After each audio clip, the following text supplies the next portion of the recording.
Hello, I'm Barry Daniel, and this is the podcast of the Middle Way Society. Our aim is to encourage a universal approach to living a more integrated, ethical life, avoiding dogma or any appeal to authority.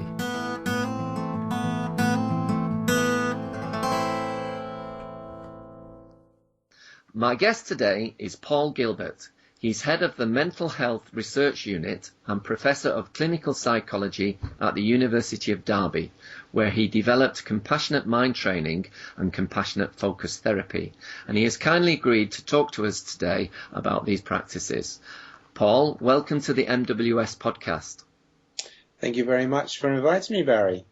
Okay, so could we start by you telling us a little bit about yourself? Yes, well, I'm a professor of clinical psychology, although I didn't start as a psychologist, actually. I started as an economist, and I grew up in Nigeria for a lot of my early life. And anyway, so I did economics, but I always wanted to work with people. So in those days, it was relatively easy to be able to change when you were at university. So I finished my degree, and I then took a degree in psychology, and then I went on to study depression. And from there, I became interested in developing the treatments for depression, particularly for people who have got what we call resistant or difficult to treat depressions. So the last nearly 38 years now, I've been working as a clinical psychologist with people with complex difficulties. Okay. And so what is your understanding of compassion? Well, it's a great question, that, because many people have a very, very vague idea about compassion. So if you run a group, particularly for men, and you ask them about compassion, they go a little bit sort of sheepish and think it's about being soft and weak and gentle and all that. Now, in reality, and this, as you would know, comes from the Buddhist traditions, particularly the Mahayana traditions, compassion can be defined as a sensitivity to suffering with a commitment to try to alleviate and prevent it. Okay. Now that means there are two basic psychologies to compassion. The first one is the psychology to pay attention to suffering. Yeah. That means that we don't close out from it, we don't deny it, we don't turn our backs on it. And that's paying attention to the suffering in other people, but also within ourselves. Yeah. And what we know is that people who have mental health problems often try and close down. They try to avoid their feelings. They want to use drugs or alcohol or whatever it is to stop feeling what they're feeling. So the first aspect of compassion is this capacity for being able to tolerate, to look into, to make sense of the nature of suffering. Mm-hmm. The second psychology is this preparedness to engage with developing the wisdom to know what to do about it. Okay. So the first psychology is intention, that's great, and the ability to engage, that's great, but it has to be backed up with the preparedness to work to do the alleviation and prevention bit. And of course, that's why people, if you take somebody like a medic wanting to cure people, that's great, but the intention is not enough. You then got to go and study for years and years and years. So that's all part of the compassion journey, right? Okay. The other point about compassion is that compassion is about encouragement. I mean, if you imagine that you've got something difficult to do, like, going to the hospital to get some tests done because you're concerned with a nasty illness or something like that, or you're going through a divorce, what would you want from a compassionate friend? Well, you'd want somebody who was going to listen to you, be kind to you, and validate your feelings. For sure you would. Yeah. But you'd also want somebody who would help you face difficulty. You don't want somebody who's going to say to you, oh, well, those are terribly frightening things. Just accept it and, stay at home. You don't need to worry. Life will be what life is. A compassionate friend would actually help you do the things that are difficult for you to do. Mm-hmm. So this is a key to compassion as well, is how do we build the courage to do the things and face the things that are hard for us. Yeah. So compassion is about our abilities to descend into our suffering, to move into our suffering, and acquiring the wisdom of knowing what to do when we engage with it. So that's what compassion is. It's nothing about being soft or weak or any of that stuff. It's a very clear focusing on compassion with a desire to do something about it. And how did you then come to develop CFT, compassion and focus therapy? Well, compassion focused therapy is compassion focused therapy. In other words, the emphasis is sort of on the focused. In other words, we use lots of other aspects of therapy, but we focus them. So why do we focus them? Why do we call it focusing the therapy with compassion? Well, the process started very simply, actually. About 25 years ago, I was working again with chronic depressed people, and they could do some cognitive things. Now, in cognitive therapy, you help people identify thoughts that are linked to the depression, such as they feel like a failure, they've wasted their lives, the future's never going to change. And of course, if you have those thoughts going around in your mind all the time, then that's going to make you feel pretty depressed. So in cognitive therapy, you help people stand back and you begin to look at these thoughts in alternative ways. So patients could say, well, actually, I can see that I have succeeded in some things, I mean, my marriage is okay, or I'm holding down a job, or whatever it is. And so for some people, if you stand back and take this wider perspective, this really helps them. And they can say, yes, I can see my depression has trapped me in a way of thinking, and I don't have to think like that. And when I change how I see the situation, I feel a lot better. And that's great. But what we found was, particularly for our more tricky, complex cases, is that they didn't feel that. They say, yes, I can see that logically I'm not a failure in the way that I think I am. I can see logically I've got so much more in my life than, 90% of the world. I can see logically, I can see, I can hear, I've got all my senses, nobody's persecuting me, I've got enough to eat, blah, blah, blah, blah. It doesn't make any difference, right? So what happened was I had a couple of people all at the same time, as it turned out. So I said to them, well, when you hear these alternative thoughts in your mind, you're looking, you're standing back saying, well, look, I've got, I've succeeded at this, or I've done this, or whatever it is. You're taking this different, more realistic perspective on your life. How do you actually hear it in your mind?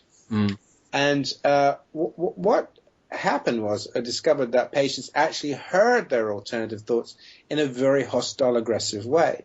So although they were saying to themselves, look, actually the evidence is you've done quite well and things aren't as bad as you think they are, or whatever, the tone of that was very much like, look at the evidence. You're being very stupid. You're making mountains out of molehills. You know that actually your life is a lot better, that you've succeeded at, Yes. So I thought, oh my gosh. So I said to him, well, okay, so what would happen if you just created a kind voice? Let's sit in the clinic now and just create a kind voice as if you were talking to somebody who you really cared about, and you put as much friendliness into your voice as you could. And it turned out they couldn't do it. They said, oh, no, I couldn't do that. That's weak. That's soft. That would be letting myself off the hook. Or if I'm kind to myself, it just makes me really sad. And I've got to push myself. Come on, and all that stuff. So we started the therapy very, very simply of generating what we call affiliative emotion, friendly emotion, so that people could actually begin to have a friendly feeling for themselves. Yeah. But just having the thoughts alternative to do it. And that proved a lot more complicated and tricky than we realized. And from there, we developed more and more techniques. And I think it was sort of towards the late 80s, early 90s, colleagues of mine were saying, well, actually, some of the things you're doing, they do this in Mahayana Buddhist meditation. Yeah. Now, I'd been interested in Buddhism since my teens, actually, but never, only as an outsider, really, going to the odd retreat for a day here and a day there. Yeah. I'd read a little bit, but that was about it. And so I then became very interested in this whole issue about this, how do you train your mind to be much more focused on compassion, the ability to attend to suffering, and to be able to generate this friendly kindness, or sometimes it's called loving kindness or friendly kindness. And so that became a very key focus. And then we began to sort of develop more techniques from other therapies and integrate some Buddhist practices. So the idea was really just to generate a friendly interior in your head, because a lot of depressed patients are extremely self-critical. Sometimes they even hate themselves. Well, you're not going anywhere with that except more depression. So that's how it all began, really. Can you think of some specific example of practices that you kick people off with?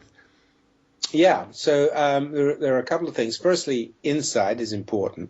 Yeah. So helping people gain insight into the way in which they think about themselves really does influence bodily processes, and therefore the tone and the quality of the relationship you have with yourself is key. I mean, for example, if you lay in bed and just let your mind go over an argument you've had that day, what will happen is, of course, that will stimulate all of your frustration and anger systems. You'll start replaying it not only in your mind, but in your body. If you lay in bed and you fantasize an erotic fantasy, then you'll start to get aroused, all right? If you lay in bed and you start to imagine a holiday that you're about to go on and how exciting that is, then you'll get excited. So it's very clear that the way in which we think and what we imagine can stimulate physiological systems, okay? Yeah. And we all know that. So why not use that mechanism of the mind to start to generate images and a focus on compassion? So one of the exercises we develop is, rather than thinking about your erotic fantasy, which you can do, is to create an image of a highly compassionate person. If you could imagine the most compassionate person for you, you know, you could go and design your own compassionate friend or whatever it is. What would they be like? How would they talk to you? How would they support you? And so one of the practices is really just helping people turn their imagination, turn their mind into focusing on relating to a compassionate other. So, and that does stimulate processes in the brain which are conducive to well-being. Yeah. Another exercise we have is learning to imagine yourself as a compassionate person. So if you were the most compassionate person you could possibly be, what would that be like, right? And we use method acting techniques. So it doesn't matter if you feel you are a compassionate or you're not a compassionate person. Just imagine that you were. If you were a compassionate person, well, how would you think? How would you act? What would you do in this situation? Okay. So these are techniques where we are getting people to deliberately focus their minds in particular ways in order to stimulate brain processes that are going to be very conducive to recovery from things like depression and shift them out of this interior world of hostility and condemning and dislike into a much more affiliative inner world. You mentioned that one of your influences is Mahayana Buddhism, but also they're talking about imagining a person that is extremely kind in a very archetypal way. Have you been influenced by the Jungian theory of archetypes, or what are your other influences? Oh yeah. Actually, I was got into Jung in a big way when I was in my teens. Interestingly, in those days we had what we called liberal studies, and I was at college and we had somebody come and teach us an A level in it was Jung's influence of archetypes in literature. And so we did this little course which was to study literature from an archetypal point of view. So there'd be the archetypal hero, the archetypal heroine, the archetypal villain, all this stuff. And that was great. I really got caught up in that. And I actually thought that was what psychology was. And then when I got to university and was studying psychology, it was all about rats and things. I was very disappointed. But then I had an opportunity to work in a Jungian day hospital for about 4 years, and we got supervision while I was doing that, and I got heavily into Jung. So very interested in Jung's concepts of archetypes. We have a slightly different take on an archetype now, but the basic idea is that we come with inherited motivational systems for forming attachments to our parents, for joining groups, for finding sexual partners, for competing for status. I mean, these are fundamentally important ideas, really. Yeah. And the idea of a compassionate other, a caring other, is a fundamental archetype, as you say. Yeah. In middle way philosophy, which is the backdrop to the middle way society, the Jungian view, his term he used was individuation, I think, wasn't it? Yeah, that's right. Yeah. The concept that we employ in the society is integration, but basically is the same thing. Does his view of individuation resonate with a lot of the work that you do? Yeah, no, it's very interesting, actually, because this is a really, really good point, because from Jung's point of view, individuation is a process of the archetypes kind of blending together. So individuation comes as your archetypes move out of the shadows, as it were. So as you become more aware of the archetypal processes within you and you're able to cope and tolerate those things, then they start to blend together, and eventually individuation grows out from your own individual blending of the hero and the shadow and the persona, Yeah. and so on. Now, sort of like that, but in our approach, we have this idea that if you focus on the compassionate self, on what is in Mahayana Buddhism called bodhicitta, this desire to address suffering in all forms and all beings, if you focus on that, it actually does something quite interesting to your mind. It is the process of individuation, because what you discover is that if you take a compassionate view to yourself and you realize that we're all just biologically created beings here, right? We're all caught up in this illusions of self and or the hatred and the greed and blah, blah, blah. They're all archetypal patterns. Yeah. You're able to kind of stand back from these patterns. And it's not that you disengage from them, but that they don't claim you.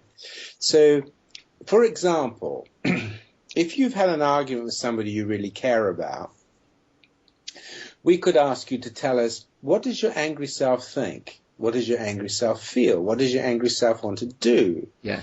What does your anxious self think? What does your anxious self feel? What does your anxious self want to do? And is there a part of you that feels sad about the argument because you didn't really want an argument with somebody you care about, obviously? So what does that thing do? And what people discover when they do this sort of exercise is, oh my gosh, yes, there are these different parts to me. And they actually think in different ways, and they have different bodily feelings, and they have different action tendencies. That's extraordinary. Yeah. It's quite a simple little exercise, but people often don't do that.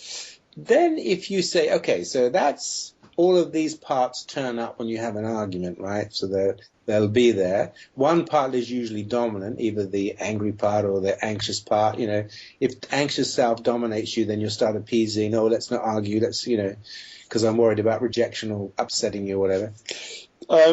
But then if you move into compassion self, right? And the other interesting thing about this is that if you ask people, what does your angry self think about your anxious self?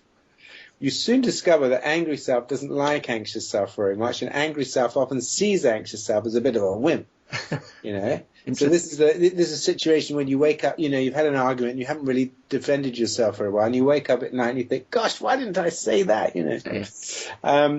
And also, if you look at the other way around, anxious self can be quite frightened of angry self, and angry self getting out of control. So those kind of selves, those archetypal processes, if you wish, although they're emotional processes, can be in conflict with themselves. You can be frightened of your anger getting out of control, but you can also be frightened that your anxiety and submissiveness might actually hold you back and you're not able to defend yourself.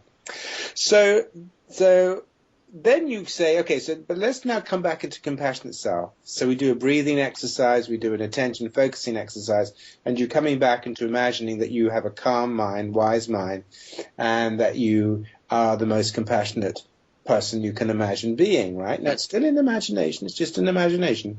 But if you allow yourself just to do the breathing exercises and focus on that, it turns out that compassion self has a lot of wisdom.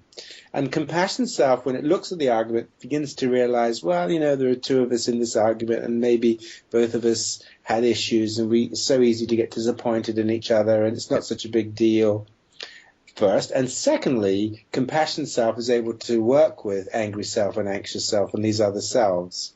So compassion self has the wisdom and the authority actually to see, yeah, I get angry, but actually, I don't actually want this to run the show, or I don't want I want this part of me to become the organizing self. And so the compassionate self then is a way of organizing your mind. It's a motivational system that organizes your mind in such a way that it facilitates the development of individuation, because it is a non-critical, non-judgmental, accepting position within your mind. So it allows these things to exist within you, and you can get to know them, but not necessarily act on them. When you say organization, could you also say regulates, or would that be appropriate? To some degree, yes. Okay. Right, you talk about three emotional systems of the brain. Do you see emotion as something separate from reason? Yes. Now, it's very interesting. Human reason is a recently evolved capacity, right? Whereas the emotion systems that drive us are very old. These are old brain systems, whereas our reasoning capacities are new brain. And it turns out that They don't actually always work very well together. Now, one thing that people need to recognize about evolution is that it doesn't actually always produce good designs. For example, when we stood up for hands-free, we were primates on all fours, we stood up for hands-free when we could see around and everything. That standing up moved the pelvis forward slightly and narrowed the birth canal. So it turns out that right at the time when the baby's head was evolving to become bigger. So it turns out that humans have the most dangerous and painful births of all the primates. Why? It's just a trade-off. It's a disadvantage, but the advantage of standing up, having hands-free was greater. A giraffe's neck. Why did that evolve? Well, because it can eat from higher branches, but actually there are a lot of disadvantages to that. It's easy to fall over and break limbs and so on.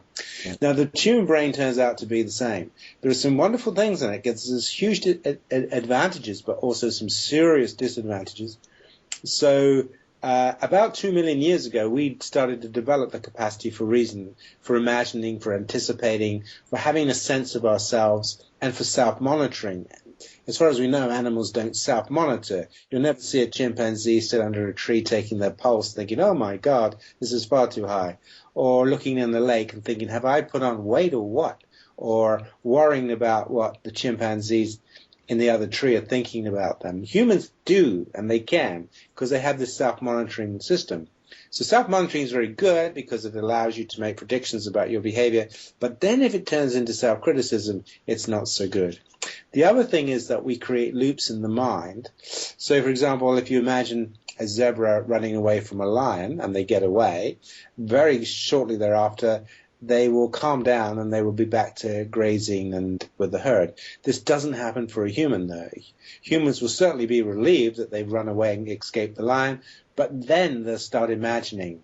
Can you imagine what would have happened if I'd got caught? Oh, my God, choked to death, eaten alive. Oh, my God, that's terrible. They wake up in the middle of the night. What about if there were 2 lions tomorrow, or I tripped over that log, or I don't see them coming, or what if? Okay, so actually the mind can, because this thinking system can now lock you into loops. Yeah. And not only can it lock you into loops, but this mind, this thinking mind, can be used for doing quite bad things. For example, building weapons.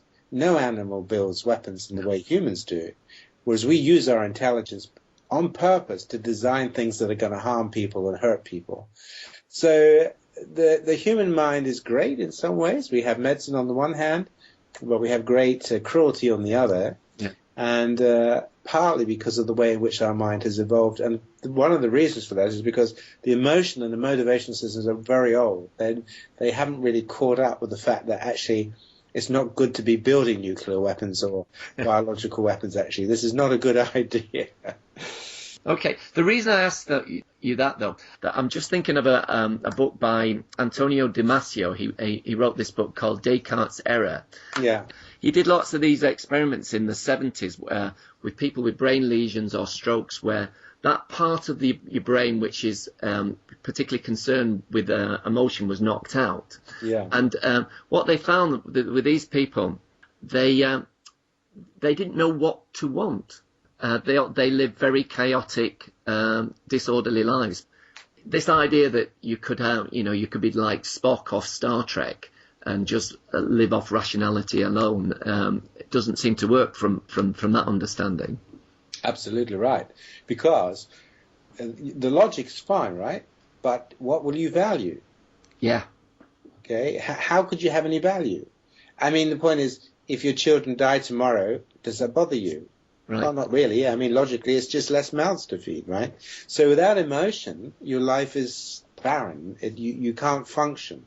And we have to remember that up until about 2 million years ago, emotion was the main guiding process for all living, for most animals. It was the emotions that actually guided them to resources and food and sex and away from predators. Anxiety made them run away. Sexual desire made them approach. Hunger made them seek out food. So emotions is the main drivers. So would you say that the fact-value dichotomy is too extreme, that facts and values are inextricably linked? Yes, they are. Yes, they are linked. But values what you are emotionally connected to, what gives you meaning in your life, is to do with what textures your life emotionally. Yeah, okay. Just moving on. How did you first get involved with Buddhist practitioners? Well, I got involved quite a long time ago at university, right? But as I say, I was very much a dabbler, really. Yeah. Buddhism Made Simple, that sort of thing. You'd read that sort of book, and then gradually became more and more interested in it. And then about 10 years ago, 20 years ago, mindfulness began. All right. And so obviously that became interested to psychology. People like Mark Williams and co. in this country started to explore mindfulness as a potential source of a therapy. Yeah. Now, I knew a little bit about some of the Buddhist practices, and we were integrating them. I never really thought about it as a therapy in itself. And then I had some meetings with some Buddhist people here from the Buddhist order, and then I met 10 years ago now nearly, a person called Shodan, yeah. who was a Buddhist monk for many, many years in Sami Ling. And we got to talking, and we went to a conference on the neuroscience of compassion, and which was held on Holy Island, actually, which is a beautiful place with a monastery there. And I presented my evolutionary stuff, and the people there were saying, well, actually, this is a new way of thinking about some of the stuff we've been talking about the content of the mind, How is the content of the mind created and all that stuff. So then they became very interested in, could we use the more scientific view of the mind and pair that into Buddhist insights and practices? Yeah. And that's what we do now. That's the book Mindful Compassion, is a integration of the Western science about the brain with Buddhist insights from meditative practices. Okay. What do you understand by the middle way? Well, I think if I recall, the Buddha was sitting on a bank and he watched somebody floating by with a violin, and he was tuning up the violin. And the Buddha realized that if the string was too slack, it wouldn't sound, and if it was too tight, it would break, right? So you remember this story.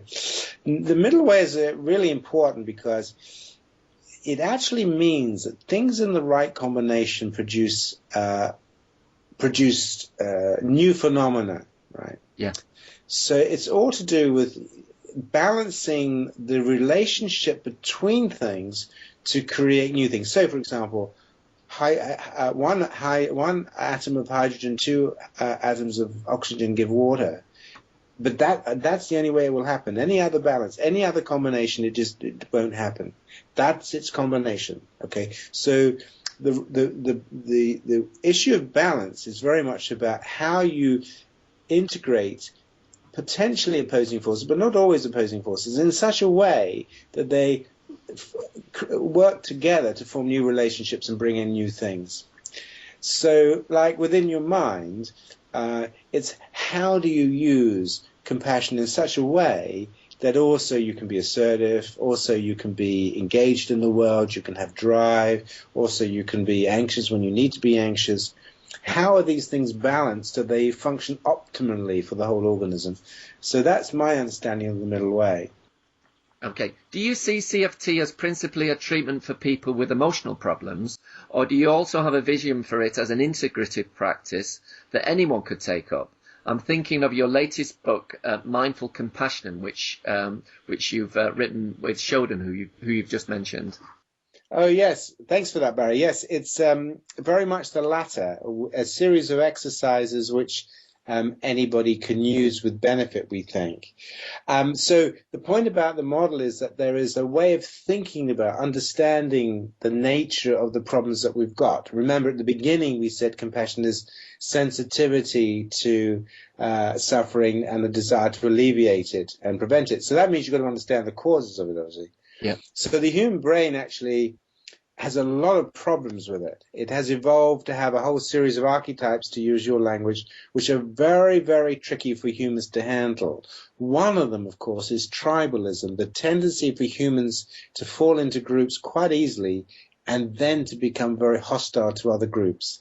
I mean, we've heard what's been happening in Syria, which is horrendous, but sadly, that behavior has been going on for many thousands of years. Yeah. We can think back to the Holocaust, this Holocaust Remembrance Day. I think it was yesterday, wasn't it? Or was it today? No, yesterday. So humans have capacities within them for being really pretty awful. They have capacities within them that will drive them crazy if they let them get loose, right? Yeah. So compassion really is about understanding that the human brain is tricky, and therefore we have to train our minds in such a way that we know how to deal with this stuff that goes on. That's not our fault. It's just in there, right? It's because of the way the brain's developed. And therefore, the compassion exercises that we are developing, and we're continuing to develop, is really how to work with what is often quite a difficult mind, a mind that can be full of anger or anxiety or hostility or tribalism, they're no good, it's all me, or hatred for the outside. How do you create a mind that's not going to get caught up in all that stuff?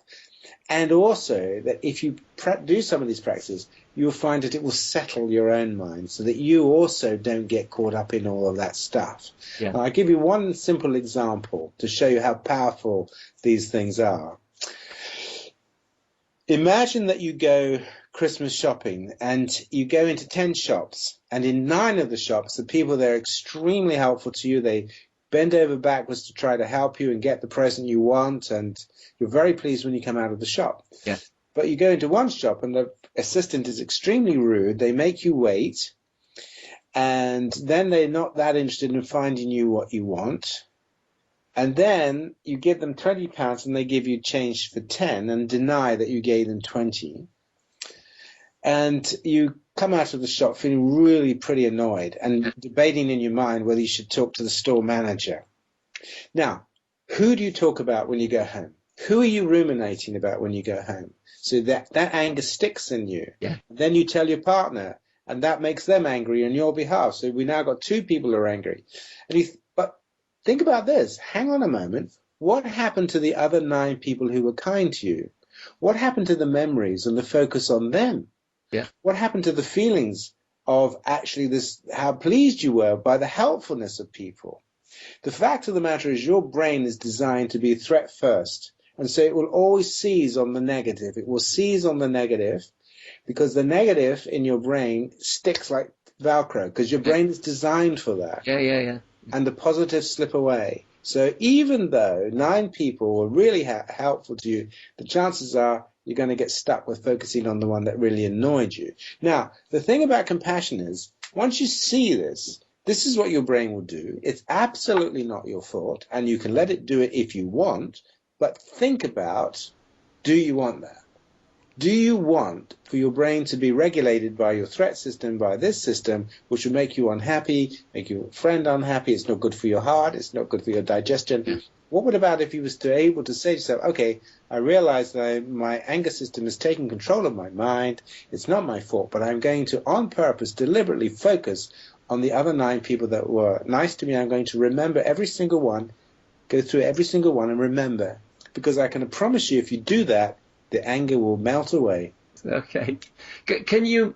Is there ever a danger, though, that you can overstimulate the soothing system? I was listening to the Today program recently, and someone talking about forgiveness and forgiving someone who'd committed a heinous act towards one of their family, and had this complete, almost absolute view about forgiveness. And I just felt that there was maybe there's a certain denial of certain emotions that, possibly emotions of rage or whatever, that by just being completely compassionate to this person who'd had really impacted on their lives. I don't know if that's a good example or not, really.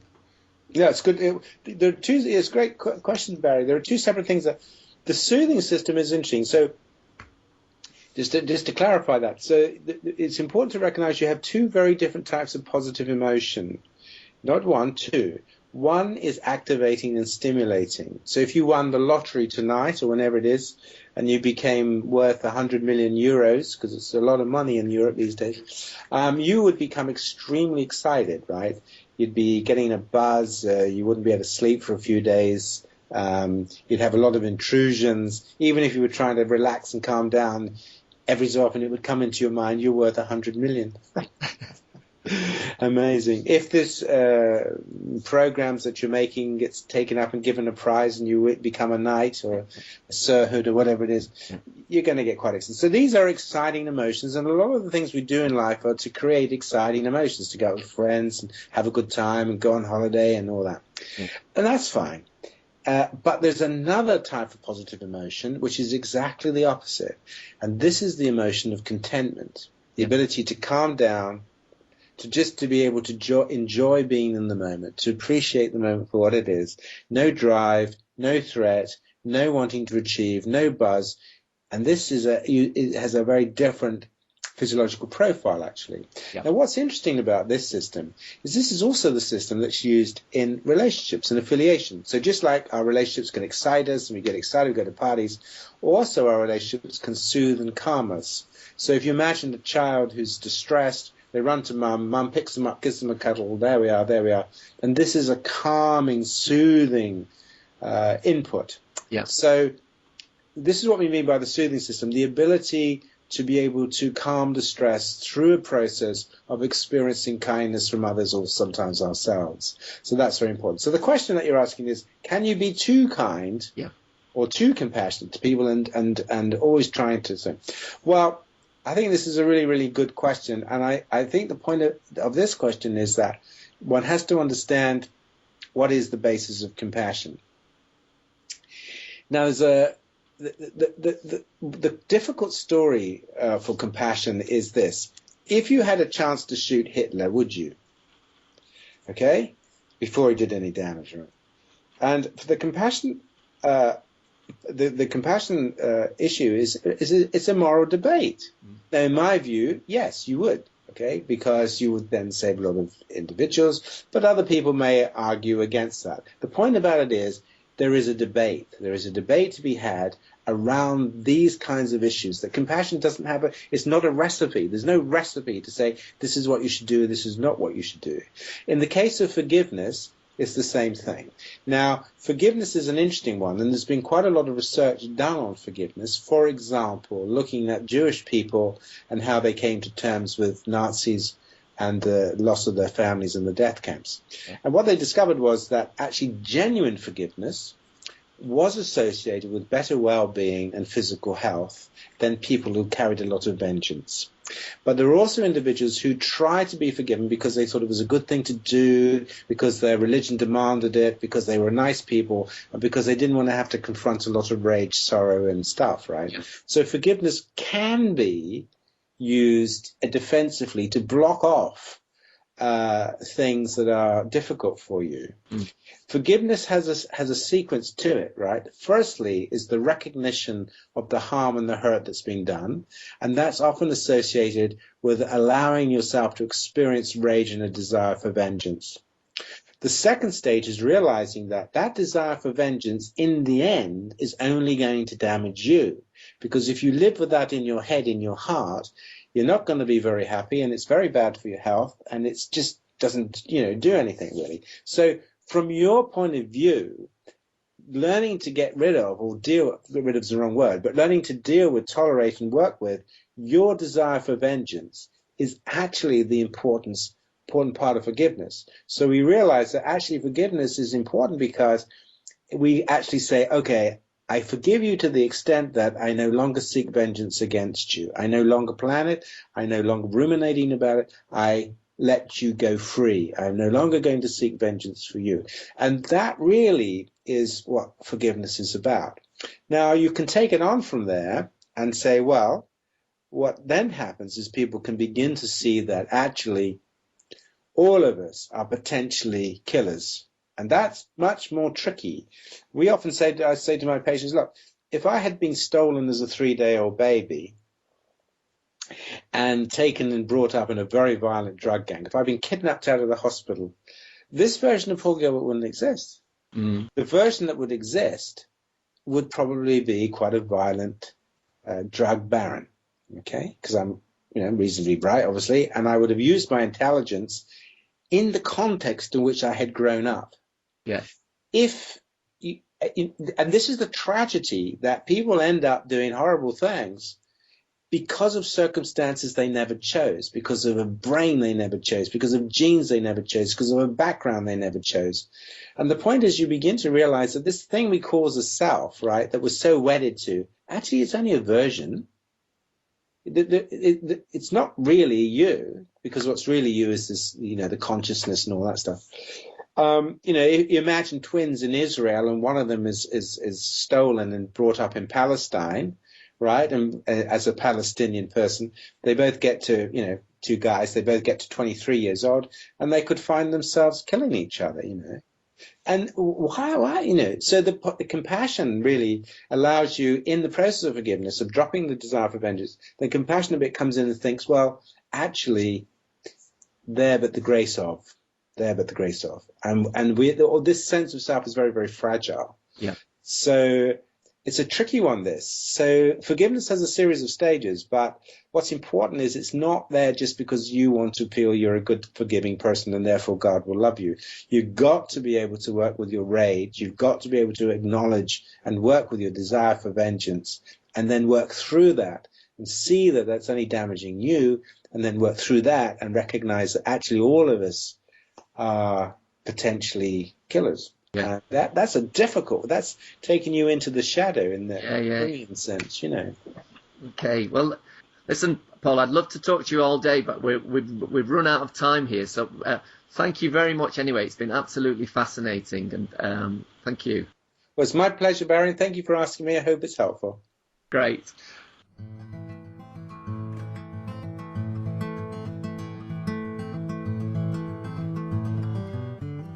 You can find out more about Middle Way philosophy at www.middlewaysociety.org.